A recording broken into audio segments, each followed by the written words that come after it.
Bonjour, une vidéo pour expliquer l'ensemble des données qui vont être échangées entre cet ordinateur 1.10 et le serveur 0.12. Donc c'est 192.168.1.10 et ici c'est 192.168.0.12, donc deux réseaux différents. Donc pour trouver l'échange de l'ensemble des données échangées, on fait un clic droit, et puis après on peut afficher justement l'ensemble des données. Donc ici, on a donc le nom de l'ordinateur, donc 1.10, avec ici son adresse IP précise, et on a ici l'ensemble des données qui ont été obtenues. Donc il est possible que vous en ayez plus, et, vous avez peut-être sur le côté ici un menu déroulant, une barre de défilement qui vous permet justement de voir l'ensemble des données qui ont été échangées.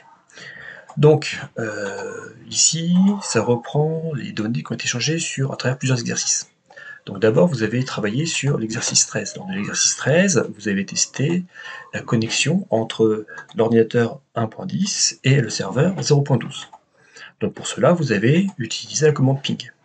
Donc la commande ping, on la retrouve ici à travers le protocole ICMP. Donc lorsque vous avez justement utilisé ce protocole ICMP, la première chose qui s'est passée, c'est que l'ordinateur source, donc l'ordinateur 1.10, d'adresse IP 192.168.1.10, a cherché à se connecter avec l'ordinateur 192.168.0.12. Sauf que, si vous vous souvenez bien, vous avez dû justement, comme sont deux ordinateurs qui ne sont pas sur le même réseau, cet ordinateur 192.168.1.10, pour cela, doit passer par une passerelle. Et ceci, c'est justement l'adresse de la passerelle, en fait. Comme c'est sur un réseau différent, ici, la première chose qui se passe, c'est que ici, on va utiliser le protocole ARP, qui a un échange d'adresse IP et de MAC. Donc c'est pour savoir à quelle adresse MAC va être associée à quelle adresse IP. Et donc ici, on passe d'abord par la passerelle, qui était 192.161.1.1. Donc ça, c'est l'adresse IP de la carte réseau associée donc voilà, donc ici, on est dans ce réseau 1.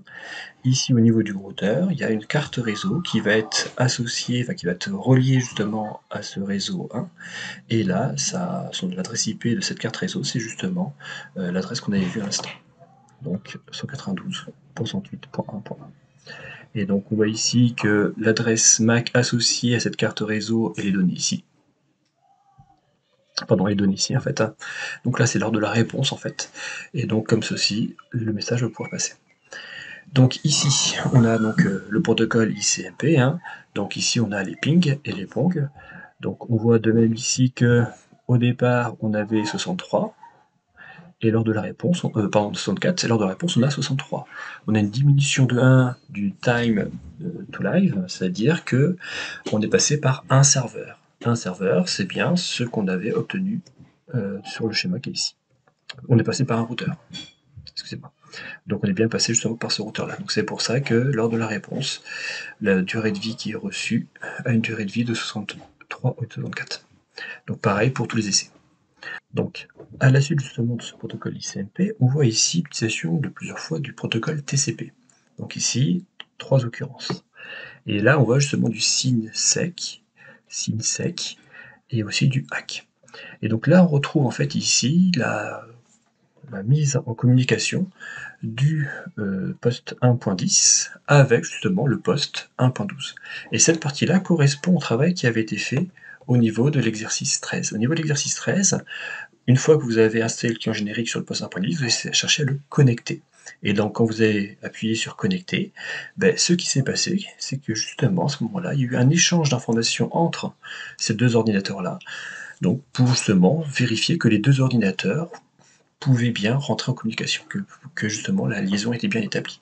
Donc ici, on avait déjà vu ces trois échanges-là en fait dans l'exercice précédemment où on a expliqué justement l'ensemble des données échangées. Une fois ceci établi, on retrouve ici le protocole ARP, parce que là, ça correspond maintenant à ce que vous avez fait au niveau de l'exercice 15, cette partie-là.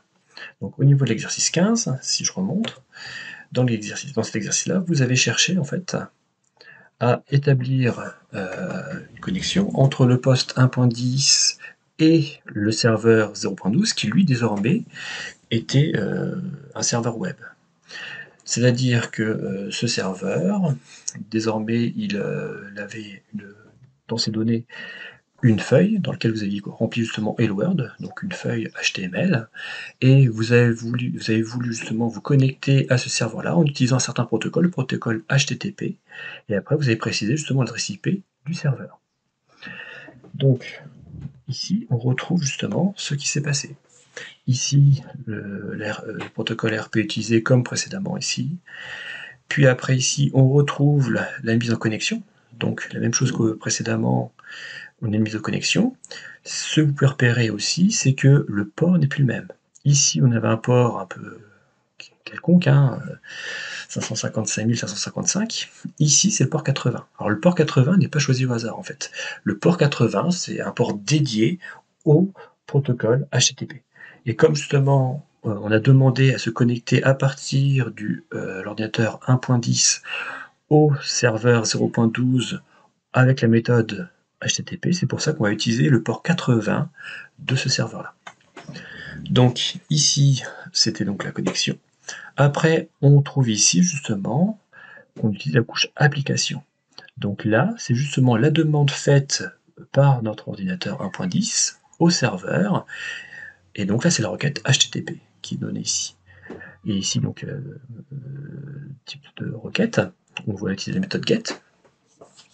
Et ensuite, justement, il va voir la réponse du serveur. Donc, à la fois ici, le protocole TCP qui est utilisé pour assurer que la transmission se fait correctement. Et cette ligne-là, la couche applicative, où c'est le contenu de la réponse du serveur 0.12 qui est envoyé au niveau de l'ordinateur 1.10.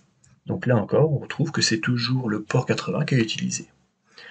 Et là, on trouve le contenu justement de la page HTML. Donc ici, c'était simplement un texte très court que vous aviez normalement mis.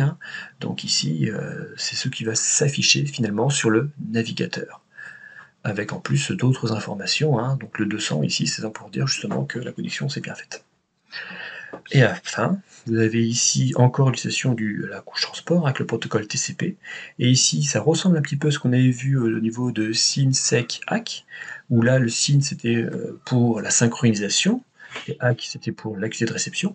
Là, c'est à peu près similaire, sauf qu'au lieu d'avoir SYN, on a fin.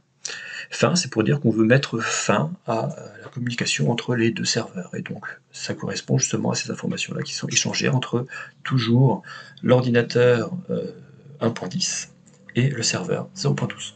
Donc, en résumé, ce qui est important à comprendre, c'est que lorsqu'on utilise Internet ou quand on communique sur n'importe quel réseau, c'est qu'on va utiliser justement différentes couches, comme on a vu au niveau du modèle TCP, et donc différents protocoles. Et c'est l'utilisation de différents protocoles qui permet de rendre Internet si robuste. Donc voilà pour cette vidéo. À bientôt.